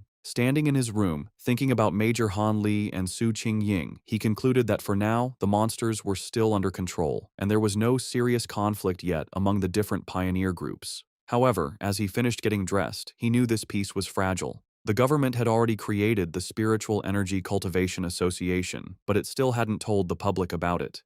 He understood their strategy perfectly. While people were talking more about local problems and strange events, the government was walking a fine line, trying to both protect humanity and give subtle early warnings without causing mass panic. Despite his recent victories, Fang Yi's analysis of the world situation was still grim. He knew the problem was the government's lack of confidence to officially start a full-scale cultivation era. With such a huge population, he understood that once the full truth was revealed, society would likely collapse into chaos and death. In the current state, even official pioneers couldn't stop the inevitable chaos, and the mix of internal problems and external threats from monsters would only make things worse. He admitted that the government's gentle, careful approach wasn't wrong, knowing that human fear and panic could be more destructive than any monster. However, what truly worried him was how fast the monsters were developing, which was far exceeding his expectations. He reviewed the information on the creatures he had just fought. They were a typical product of dark attribute contamination, specifically the shadow attribute, a sub-branch of dark energy that his system identified as a natural enemy to pioneers, and currently something he couldn't absorb. He realized these monsters were far smarter than typical beasts, working together to trap and kill pioneers, whom they saw as a good food source. He knew, however, that these creatures were still much weaker than the true dark-type monsters he remembered from his previous life. Monsters that could destroy entire countries on their own. Still, the close call was a serious reminder of the growing danger. He was certain that if he hadn't been there, Su Qingying and her entire squad would have been wiped out. A bit of hope sparked inside him as he thought about the system's wording. The fact that the dark attribute was only temporarily unabsorbable suggested that once certain conditions were met, he might be able to use its power himself, a possibility that could be key to winning in the future. He reviewed his current abilities. He now possessed the Golden Sun breathing technique of the Yang attribute, the Divine Thunder tempering of the Thunder attribute, and the Crimson Flame Blade technique. With these perfectly suited, high-tier techniques and his current strength as a 3-star Ghost Axe Realm pioneer, he knew very few could match him. Yet, as he stood surrounded by his own great power, he knew with absolute certainty that it was still not enough. His thoughts were suddenly interrupted by his phone ringing. He picked it up, surprised to see a call from his auntie. On the other end of the line, his aunt asked about his health before explaining the real reason for her call. She told him that his cousin was coming to study in the city and, worried for her safety, asked if she could stay at his place for a few days instead of a hotel. Feng Yi was taken aback, his memory of his cousin extremely fuzzy. All he could recall was a quiet, straight-A student who was obsessed with her studies. He couldn't even remember what she looked like. Despite this, he agreed, telling his aunt that there was a spare room. When he asked when she would be arriving, his aunt simply replied that she would give the cousin his address and let her come over by herself. Elsewhere, in a dark room lit only by a computer monitor, a person with long, almost claw-like fingers typed quickly on a keyboard. The person, wearing a big hoodie with bare ears, was finishing a phone call with her mother. Her mother, who was Fang Yi's aunt, told her that she should arrive at her cousin's place by tomorrow afternoon and that she would bring some specialty snacks. The person politely ended the call, saying it was no trouble and that she had something else to do. On her screen was a chat window for a group called Spiritual Energy Revival, Martial Arts Vanguard Team. The user, Feng Heiju, had just announced her arrival in the city and her plans to stay at her cousin's place. After ending the call, she clicked her mouse, pulling up a new window. It was a rumor alert about an internet-famous town, now nicknamed Death Town, where 3 more people had vanished in relation to a pork beast challenge. A gruesome, blood-splattered image of the town was with the article. With glowing glasses reflecting the screen, Feng Heiju identified the location as Yanghuo Town, her interest clearly sparked. Her browsing was interrupted when her mother entered the room, asking if she had finished packing. Feng Heiju told her mother that she was packed, but that she'd rather stay in a hotel than bother her cousin. Her mother insisted, saying it was much safer than staying alone and that she trusted the cousin completely. Gently pushing her daughter out the door, her mother gave her some final advice. Be sure not to cause trouble and help out around the house when she could. Feng Heiju reassured her mother that she understood. Once the door was closed, Feng Heiju let out a small sigh, preparing herself for the visit. She thought of it as just one more hurdle to overcome. Adjusting her glasses with a flash of determination, she resolved that no matter what her cousin was like, he couldn't possibly be more difficult to handle than a monster. The next day, under a bright blue sky, a young woman with long dark hair and glasses pulled a suitcase toward an apartment building. She checked her phone, confirming that the map had led her to the correct destination. Looking up at the building, she murmured to herself that this must be the place, ready to finally meet the cousin she barely remembered. As Lin Yi stood outside the apartment building, Fang Yi came out, carrying a bag. She called out, asking if he was her cousin. He stopped, surprised, and asked if she was Lin Yi to confirm, though he admitted to himself that he didn't recognize her at all. An awkward silence hung between them for a moment. Later, inside the apartment, they sat on the couch, making polite conversation. Fang Yi asked if she was in the city for a summer camp, which she confirmed. He told her to let him know if she needed anything, and she thanked him. After their brief chat, he gave her the key to her room, which was across from his, before going to his own room. As she watched him leave, she felt relieved, thinking her cousin seemed easy to get along with and wouldn't get in her business. However, Fang Yi was not clueless. From the moment she sat down, he had sensed a faint but strange spiritual aura from her. He wondered if his senses were off, or if she just wasn't good enough to hide her power. He immediately suspected that she was also a pioneer. The aura he felt was faint but clear, and he realized her story about a summer camp was probably a cover for her real reason for being in the city. Meanwhile, in her room, Lin Yi was on her phone, confirming Fang Yi's suspicions. She messaged her pioneer group, the Martial Arts Vanguard Team, saying her cousin seemed nice and wouldn't interfere. The chat turned to recent events, with members talking about the powerful pioneer at the lava river. Lin Yi warned her team to be careful, as many powerful people were still hiding. After agreeing to wait for her signal, she logged off. She decided it was best not to do any cultivation for now, worried her cousin might discover her secret. 3 days passed. Fang Yi soon found that living with his cousin was making his cultivation difficult. His meditations could be interrupted at any time, like when she came out of the bathroom wrapped only in a towel. He also worried that the bright golden aura from his breathing technique was too obvious and would be impossible to hide. But the hardest part was her overwhelming kindness. One evening, she proudly gave him a delicious-looking dinner she had made. He tried to insist on doing the dishes, but she refused, saying it was the least she could do. He found her perfect politeness and extreme cleanliness almost strange. Despite the trouble, Fang Yi decided to go along with it. He thought that by letting her be overly helpful, he might get her to let her guard down. He knew this was the only way he could find out what she was really up to. Their quiet dinner was interrupted when her phone on the table began to vibrate. Both cousins glanced at the message, their expressions surprised for a moment. Fang Yi used the chance to excuse himself, saying he would go back to his room while she chatted. His cousin could only quietly reply as he left. Left alone, she stared thoughtfully after him for a moment before turning to her phone. Sitting on her bed, she took the call, her expression turning serious. She repeated the information she was getting, confirming that the great change of heaven and earth would happen again the next day at 3 in the afternoon, and she promised she would be there. Fang Yi easily overheard his cousin's phone conversation. She agreed to meet at the entrance of Yanghuo Town. He recognized the name as an internet-famous town in the suburbs, about an hour's drive away. With his suspicions confirmed, he watched her through the wall, his own spiritual energy flaring. He was now certain his cousin was also a pioneer. He was confident, however, that with her current strength, she wouldn't be able to sense him spying. He was impressed by her power. She was still just a middle school student, but she had already reached the 2-star Ghost Axe realm and was close to another breakthrough. He wondered if her high natural talent was the reason for her somewhat strange personality. He now understood her real purpose in the city. The summer camp was just an excuse. She had learned about the coming great change of heaven and earth, and had come to be at the center of it.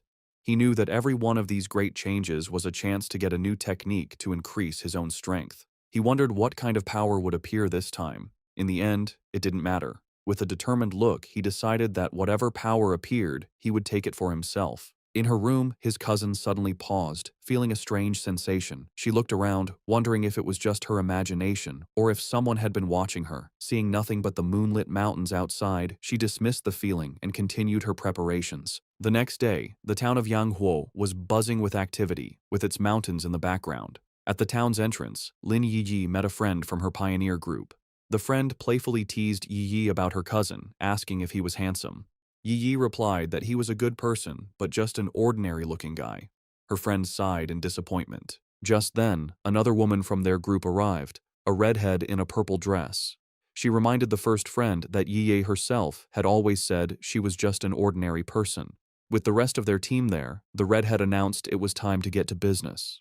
One of the male members asked if a certain she was not coming. The redhead confirmed it would just be the 6 of them, adding that the missing member was always mysterious. Unknown to them, Fang Yi was watching from a nearby cafe balcony, his sword beside him. He noted that his cousin's little squad seemed to be pretty low-key. From where he was, he could sense their strength.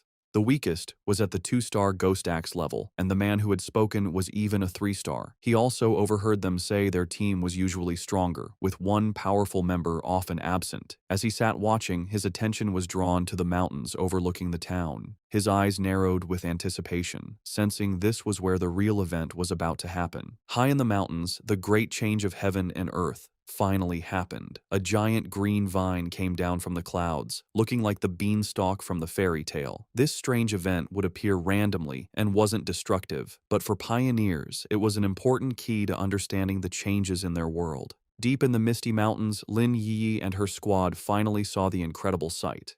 The red-haired leader looked up in awe, confirming this was what they were looking for. The group stood in disbelief before the massive, pulsing vine. However, the awe quickly turned to fear. The group's adventurous friend suddenly grew pale and urged the others to stop, saying they shouldn't go any further. She was trembling with dread. She explained that seeing the vine in person gave her a terrible feeling. The leader then asked if they had seen the rumors on their internal pioneer forums. The friend's fear came from a dark story. She said she knew some of the pioneers from a team that had tried to touch the vine the last time it appeared. They were powerful, much stronger than she was, yet they all met a horrible end. She explained that after they came here, they were all buried, their skeletons now twisted within the roots of a dark version of the vine. Overcome with terror, she clutched her head in panic. She confessed she had a feeling they would all suffer the same fate. As she spoke, the reality around the group changed, and they were no longer on a mountain path. Instead, they were trapped inside a terrifying, pulsating, fleshy red cavern, the ground itself a gross mass of organic tendrils. The vision of their death was just a scary premonition. Back on the misty mountain path, the squad's adventurous friend, scammed in an online romance, was still shaken by the feeling of dread. She admitted that while she was originally ready to take the pioneer's risk to either come back rich or die, the moment she saw the vine, she felt an overwhelming fear. Her gut told her this was a new, unknown, and powerful high-level monster, a mutation she couldn't handle. Tears filled her eyes as she said she wasn't ready to die here and wanted to back out. The red-haired leader and Lin Yi looked at their upset teammate with understanding. They confirmed they had all felt the same heavy feeling from the vine. Lin Yi explained it further, describing it as a feeling of complete emptiness within the wood-type vine. It was a strange feeling, as if all life had been swallowed by time, leaving only an empty shell. This, she explained, was why they all felt so scared. The group came to a scary conclusion. The vine was trying to eat their life force. Just as the fearful friend was about to panic, Lin Yi grabbed her hand, her face showing fierce determination. She declared that this was the path of the martial pioneer, a path that required them to face such dangers directly. Unseen by the group, Fang Yi watched from a nearby cliff. He, too, could sense the heavy, suffocating death energy coming from the giant vine. He noted that out of all the world monsters he had faced, besides the pure dark attribute, this vine gave him the worst feeling. He had to admit, the small squad had serious guts to even think about cultivating in such a dangerous place. He analyzed the monster more closely. While it was clearly a plant, a symbol of life, it felt completely lifeless. It wasn't really alive, but a dead thing pretending to be living, with no spiritual energy of its own. He could see it was stained with the blood and bodies of its past victims. Back with the squad, Lin Yi took charge. She stood on a cliff edge, speaking to her team with new purpose. She told them they didn't have much time to waste. Knowing the danger, she suggested a new plan. They would carefully sense the energy around the area, checking out the monster without getting too close. Confident in her plan, Lin Yi believed that by sensing the monster's energy from a distance, her team would be safe enough. She found a spot high in a tree and began to meditate, surrounding herself in a protective bubble of blue spiritual energy. From a clifftop far away, Fang Yi watched them. He was impressed by their caution, noting they had chosen a distance that was both safe and good for cultivating. He gave credit to his top student cousin for correctly figuring out the best range, a position that was neither too reckless nor too timid. As Yi's cultivation grew stronger, the spiritual energy around her began to surge. Fang Yi watched in surprise, realizing she was about to have a breakthrough to the 3-star Ghost Axe realm. He was genuinely impressed. His cousin was truly talented. In a bright flash of blue light, she successfully broke through. Her teammates watched in awe, amazed that she had already reached such a high level of power. However, the huge energy disturbance from her breakthrough did not go unnoticed. Deep in the forest, the sleeping roots of the giant vine began to twist and glow with a scary green light. The pioneers felt the ground shake, and one of the men looked back in alarm. The whole group panicked as the monstrous vine began moving directly toward them, its tendrils bursting from the earth. The team's leader was shocked that the creature could have possibly sensed them from so far away. The vine's attack was fast and brutal. Vicious green tendrils shot up from the ground, trapping 2 of the male pioneers. The rest of the squad scattered in fear as their friends screamed for them to run, warning that if they didn't escape now, they would all die there. The team's leader quickly realized what caused the disaster. Yi's breakthrough had created too much of a disturbance, getting the monster's attention. As she shouted a warning, dark green tendrils began to wrap around Yi's protective bubble, which was still shielding her while she was weak after her breakthrough.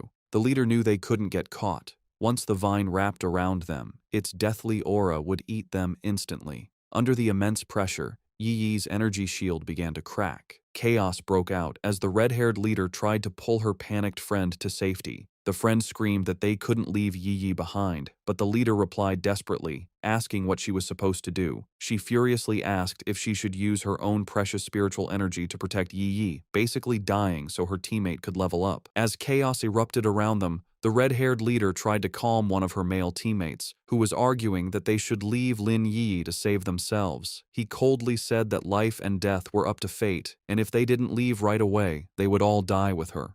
He reminded her that they were all just people who had met by chance, and that she was being too emotional. This cold, practical view, however, only made the leader angrier. She shoved him aside, shouting that she would not leave her teammate, even if it meant going against the rest of them. From his clifftop spot, Fang Yi watched the scene. He knew his cousin, still just a student, was probably unaware of how much danger she was in as she remained weak in her meditative state. The vine's power was overwhelming, and he wasn't sure if even he could save her with his current strength.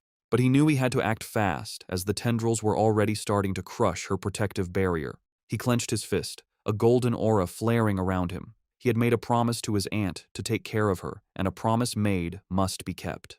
The red-haired leader jumped into action, leaping through the grabbing vines to reach Yi Yi. She landed a powerful kick against one of the tendrils, breaking it with the force of the hit. But her victory didn't last long. Dozens more vines shot out, wrapping around her and trapping her completely. Just as the vines were about to crush her, Yi Yi's protective shield finally broke. But before the monstrous plant could grab its new victims, Fang Yi stepped in. Leaping through the air, he sent out 2 arcs of bright golden energy from his sword. The rest of Yi Yi's squad could only watch in horror, screaming her name as they saw her shield break. A massive, fiery, phoenix-shaped blast of energy shot down from the sky, hitting the mass of vines with explosive force. Fang Yi landed gracefully in the now cleared area, a small pillar of golden flame rising from the ground where he stood, having saved both his cousin and her brave leader just in time. As Fang Yi floated in a bright aura of golden light, just his presence was enough to overwhelm the deathly vine. The surviving members of the pioneer squad watched in stunned silence as the monstrous plant, which had just been moments from killing them all, stopped its attack and began to pull back from the overwhelming yang energy. The tendrils pulled back from the intense light, hissing and dissolving as they retreated. As Fang Yi came down, surrounded in a radiant glow, the pioneers could only cover their eyes from the blinding light, barely able to understand what was happening. The practical male pioneer who had suggested leaving Yi Yi was completely shocked, questioning if this newcomer was another pioneer. The red-haired leader, just as stunned, recognized the power for what it was, the purest form of the yang attribute. She knew that only a high-tier power of this level could possibly push back such a powerful, life-draining monster. The male pioneer had a crisis of confidence. He had always thought of himself as extremely talented, having reached the 3-star Ghost Axe realm in a very short time, a feat few in the country could match. He knew that even the talented Lin Yi Yi's skill barely matched his own, and yet this mysterious stranger was on a completely different level. He looked down at his own hands, then up at the glowing figure on the clifftop, feeling completely insignificant. If pioneers like that existed, he wondered, then what were they? The newcomer hadn't just beaten him, he had beaten all of them with his pure, overwhelming power. As Fang Yi stood bathed in the golden light of his power, his system activated. It had detected the extreme wood attribute from the deathly vine and had started the auto-writing process, quickly finishing a new technique. The system window then showed the details of his new ability. Endless Vitality, a technique that could instantly absorb all nearby life force to quickly heal injuries. As the power of the vine flowed into him, he was surrounded in a surge of green, life-giving energy. He was amazed at the incredible wood attribute technique he had just gotten, realizing that as long as there was life nearby, he now had what was basically a non-stop energy-absorbing engine. As Fang Yi absorbed the last of the anomaly's power, his system successfully extracted the vine's main attribute. A notification confirmed it. Extracted attribute, Desolation. The system described its scary power, the ability to instantly create a desolate aura that would destroy all surrounding life. Fang Yi stood calmly in the swirling green energy, fully taking in the new power. When he opened his eyes, they glowed with the same vibrant green as the desolate vine. He stood in the now lifeless clearing, a faint green aura around him. He now understood why the vine could only grow in such a dangerous, remote place. If it grew anywhere else, it would drain every bit of life for miles around. He thought about the ruthless nature of the desolation attribute, a powerful force that forcibly stole the life force of others. His thoughts were interrupted by a grateful voice. The red-haired leader of the pioneer group approached, her clothes torn and her body bruised, but she was alive. She thanked him greatly, saying that without him, they would all be dead. She then asked how they could possibly repay him for saving their lives. Fang Yi simply waved her off, coolly telling her there was no need and that they would meet again someday. He then turned and walked away. In his mind, however, he didn't feel like a hero. He knew that he had only found this opportunity because of their information. In his mind, he was the one who had benefited from the situation. As for the conflict he had seen among the pioneers, he wasn't concerned. With a final leap, he launched himself into the air, leaving the stunned squad behind. He knew that people's true characters are easily shown in a crisis, and a disorganized team like theirs would not be safe in the dangerous new era. Left in the empty clearing, the adventurous girl and the shaggy-haired man watched him go. The girl, still in shock, wondered aloud what they should do now. The man, however, answered her with a bitter, blaming tone, asking if she now regretted her earlier hesitation to save their teammates. With the immediate threat gone, and Lin Yi now at the third tier, the red-haired leader knew their best option was to stick together. Sometime later, Yi's eyes opened, glowing a brilliant blue as she came out of her meditation. Her teammates rushed to her side, relieved she was finally awake. The male pioneer who had suggested leaving her now said that their fate depended on their leader's wisdom, but another teammate said their focus should be on the mysterious stranger who had saved them. Still confused, Yi asked what had happened. Noticing her other teammates lying unconscious on the ground, she stood up and was immediately hit by the powerful burning warmth of a leftover yang attribute on a nearby tree. She could feel its intense heat even from a distance. The shaggy-haired man then stepped forward, offering to explain what had happened while she was unconscious. Later that day, back in front of her cousin's apartment, Yi was still trying to understand the incredible events. She couldn't believe that someone so powerful actually existed. Her teammates' words echoed in her mind. He had called the mysterious pioneer a monster. He had described how the vines they couldn't even scratch had been easily pushed back by his power, and how the massive beanstalk had retreated far into the sky, no longer daring to come near them. Such was the overwhelming presence of the man who had saved them. She knew that even though he was long gone, the vine was still calm, a sign of his lingering power. She opened the door to the apartment and was surprised to find Fang Yi there to greet her. He looked at her with concern, noticing that she looked a little pale. Yi quickly pulled herself together, forcing a smile as she brushed off his concern, blaming her tiredness on a long day of studying. Fang Yi accepted her excuse, telling her she had worked hard and should go rest. He offered to order takeout for dinner, and she agreed before heading to her room. Once inside, she collapsed onto her bed, completely exhausted. She knew that breakthroughs were mentally draining, requiring a lot of concentration. She felt more tired than if she had stayed up for a month straight. Lying on her bed and scrolling through her phone, she felt a sense of relief. She was no longer an ordinary person. She wouldn't die from a few all-nighters. She accepted that this constant, life-threatening struggle was the fate of a pioneer in a world where things had begun to change. She thought of her cousin's seemingly normal, peaceful life and knew that such a life was no longer possible for her. Her quiet thoughts were interrupted by a new message in her Pioneer group chat. It was from a user named Jiaolan, the mysterious, powerful member who was usually absent. Jiaolan had sent a simple, direct message. "If there are any more traces of that strong man, please inform me." This was the first time Jiaolan had ever spoken in the group, and it immediately got Yi's attention. She replied, agreeing to the request, before asking her own question to the group.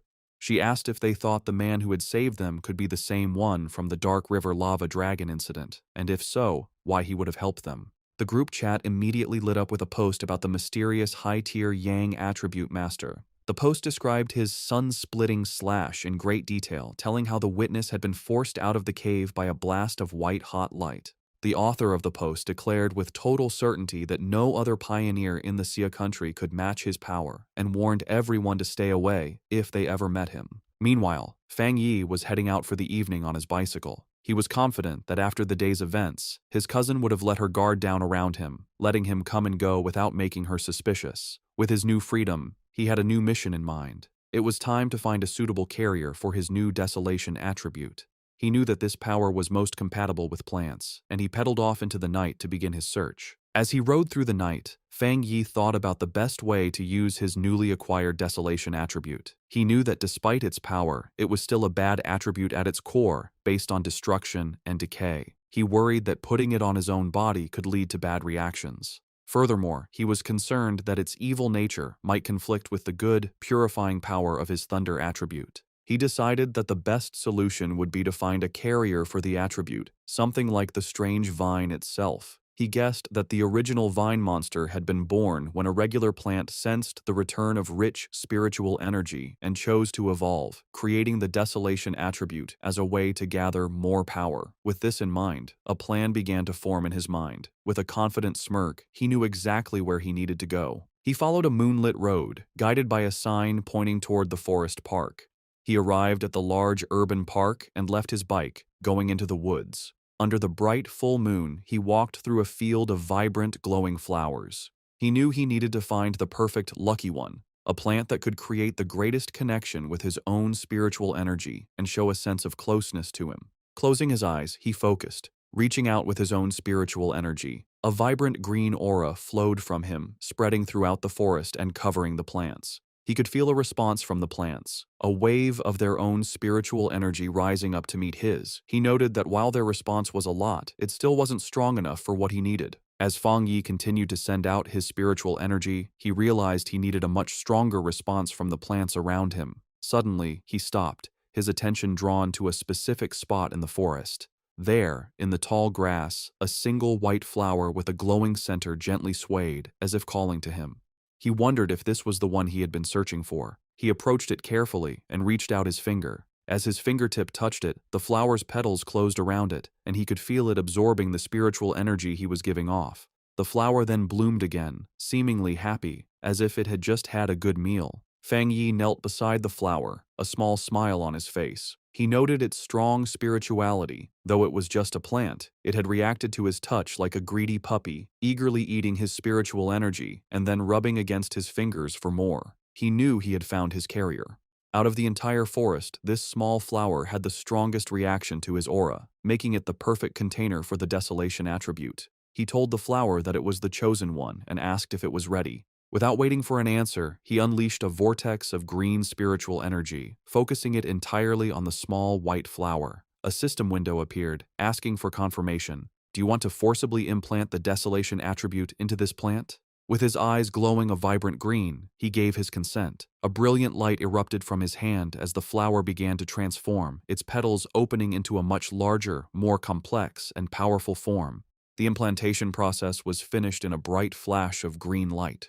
Fang Yi was surprised for a moment by the sudden burst of power. The small, simple white flower had been completely changed. Its petals had opened into a beautiful, lotus-like flower, and its leaves had grown thick and bright, all of it glowing with a powerful green aura. The newly powered flower immediately began to show its influence. It released a massive wave of desolation energy, its roots digging into the ground as it drew power. The effect was instant and destructive. The green, healthy forest around Fang Yi was drained of its life in seconds, the trees dying and the ground turning to dust. He was amazed at the pure, evil power of the desolation attribute. In just a few moments, the energy had eaten the entire section of the forest and was still spreading quickly. As the flower's light began to fade and its form shrank to a smaller size, Fang Yi knew he had to leave.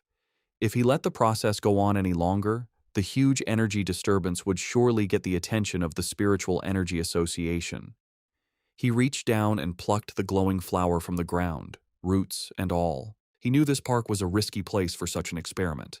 Being so close to the city center, it was certainly watched by the association, who were worried about how the spiritual energy revival could turn even normal plants into dangerous threats.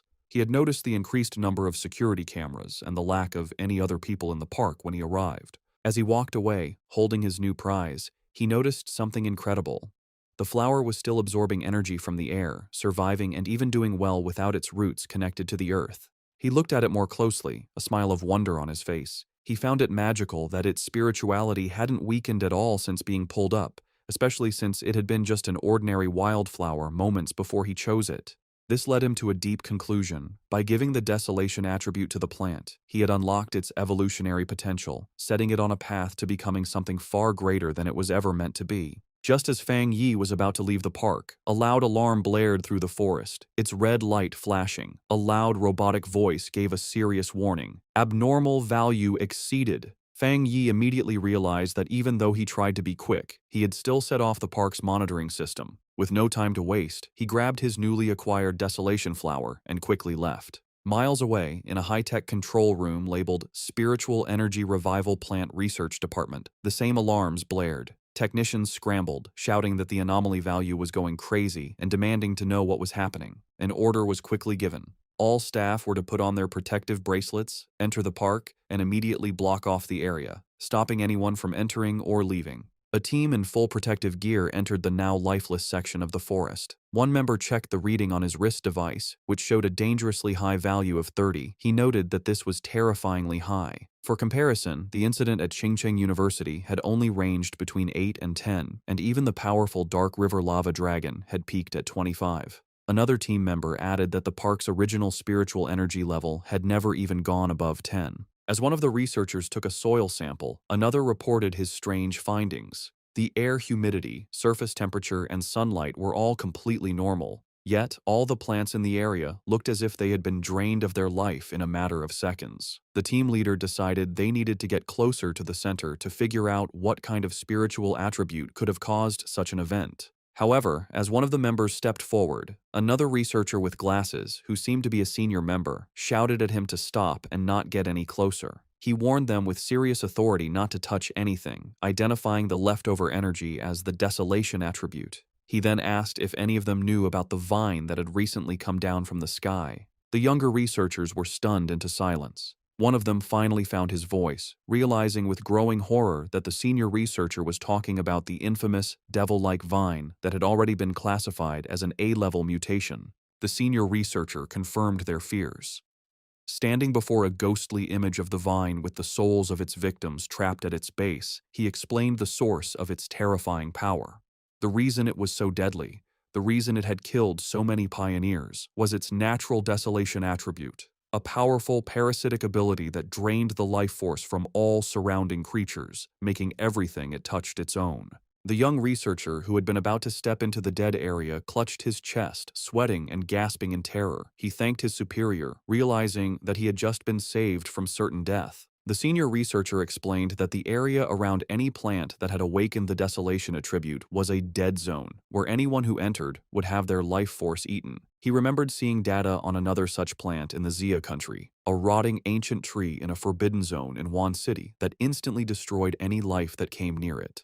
He looked around at the lifeless clearing with serious concern, noting that the mutation of plants in this new era could not be ignored. From what they knew, the desolation attribute was the strongest a plant could awaken, and now, in addition to the ancient tree and the celestial vine, a third had been born. His lecture was interrupted by a hand clapping him on the shoulder. The research team turned in surprise to see the stern face of Major Han Li, who had arrived with his own group of soldiers. The major had already been told about the situation. He ordered all the researchers on site to change into the advanced protective suits his men had brought, and to follow him into the contaminated area. With Major Han Li leading the way, the newly equipped team, now joined by Su Qingying, stepped firmly into the dead zone. As they moved forward with their scanners, they made a series of confusing discoveries. They couldn't find a source for the desolation energy, and the aura itself was quickly fading, the level having dropped to 25 in the few minutes since they arrived. This went against what they knew about the celestial vine, which was supposed to be able to move.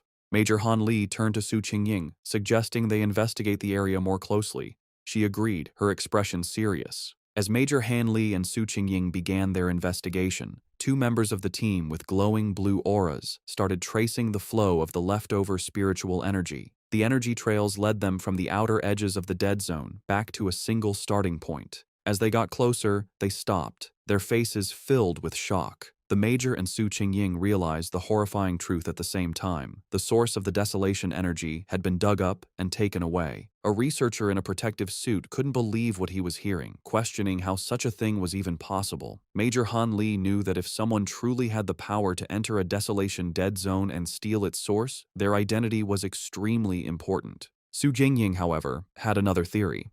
She showed a glowing data pad to the Major, explaining that after running a big data analysis, they had found a person whose movements matched both this incident and another recent mutation. The file on the screen showed a picture of Fang Yi, his name clearly visible. Just then, Major Li told Su Qingying that he would send her all of Fang Yi's information, confirming that he was highly likely the same pioneer she had been in contact with. With that, he tipped his hat, saying the rest was up to her association to handle. Left alone in the desolate woods, Su Qingying held the datapad, her expression one of grim understanding. 2 hours later, back in his apartment, Fang Yi carefully placed his new desolation flower into a small pot. He smiled, thinking that this was his first time raising a flower. He affectionately named it the obedient little white flower, and told it that since it now had the desolation attribute, it would cultivate on its own and become a powerful helper for him. He knew its special, life-draining powers would be a great help in battle, and its simple appearance would be the perfect camouflage, easily hidden from his cousin. As he gently touched a petal, he thought that in the dangerous new world, raw power was only part of the equation. The real key to victory was having more secret weapons. Fang Yi's quiet evening was interrupted by his phone buzzing on the table. He picked it up, surprised to see the caller ID, Old Wang. He immediately recognized the name as his childhood friend, Wang Liang, whom he hadn't seen in the 3 years since he'd left to join the army. A brief flashback showed the two as close friends in their school days, a bond that was broken when Wang Liang suddenly announced his decision to enlist. Fang Yi answered the call. On the other end, Wang Liang's cheerful voice greeted him, asking if he was back in town and inviting him out for a drink at their old spot. Fang Yi was taken aback by how sudden it all was. Wang Liang just laughed, adding that he had a big secret to tell him and that he shouldn't be shocked when he heard it. However, the seemingly friendly reunion was a carefully planned setup. After hanging up the phone, it was revealed that Wang Liang was not alone. He was in a dimly lit room, reporting to a tough and heavily scarred woman with long red hair and a high-ranking military uniform. Su Jingying was also at the table. Wang Liang confirmed to the officer that he had done as instructed. He then made a special request, asking that if Fang Yi was not the person they were looking for, they would guarantee his safety. The red-haired officer tapped her finger impatiently on the table. She coldly dismissed his concern, ordering him to simply do his mission and not do anything unnecessary. With a chilling lack of feeling, she added that if Fang Yi turned out to be the wrong person, Wang Liang should just consider it a punishment for his friend.